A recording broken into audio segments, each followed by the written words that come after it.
அண்ணா அறிவாலயத்தில் இருக்கும் ஒவ்வொரு செங்கலையும் உருவி எடுக்கும் வரை இந்த அண்ணாமலை இங்கதான் இருப்பான் அப்படின்னு சொல்லி அன்னைக்கு சவால் விட்டவர் இன்னைக்கு சாணி என்ற நிலைமைக்கு தள்ளப்பட்டிருக்காருன்னா அதுதான் அரசியலுடைய ஒரு யதார்த்தம் அப்படிங்கிறது நம்ம புரிஞ்சுக்கணும்.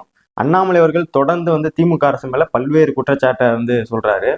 இப்போ மாட்டு சாணி அள்ளினது மட்டும் பத்தாம பிஜேபியோட சாணியை தொடர்ந்து அள்ளிக்கிட்டு இருக்காரு. அந்த பணி சிறக்க வாழ்த்துக்கள்.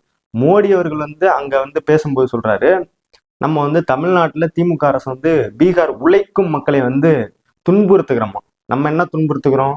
திமுக மட்டும் இல்ல, நம்ம தமிழனை ஒட்டுமொத்தமா நினைச்சோம்னா ஒரு பீகார்காரன் மட்டும் இல்ல, ஒரு வடக்கம் கூட தமிழ்நாட்டுல இருக்க முடியாது. ஆனா எல்லோருக்கும் எல்லாம் அப்படிங்கிறத அந்த அரசே செயல்பட்டு இருக்கு. அப்பேற்பட்ட அரசை நீங்க எப்படியெல்லாம் குறை சொன்னீங்கனாலும் தமிழ்நாட்டுல ஆட்சியை பிடிக்க முடியாது அப்படிங்கிறத மக்கள் ஒவ்வொரு தேர்தலிலும் அனைத்து தேர்தலிலும் உங்களுக்கு தெரிவிச்சுட்டே இருக்காங்க.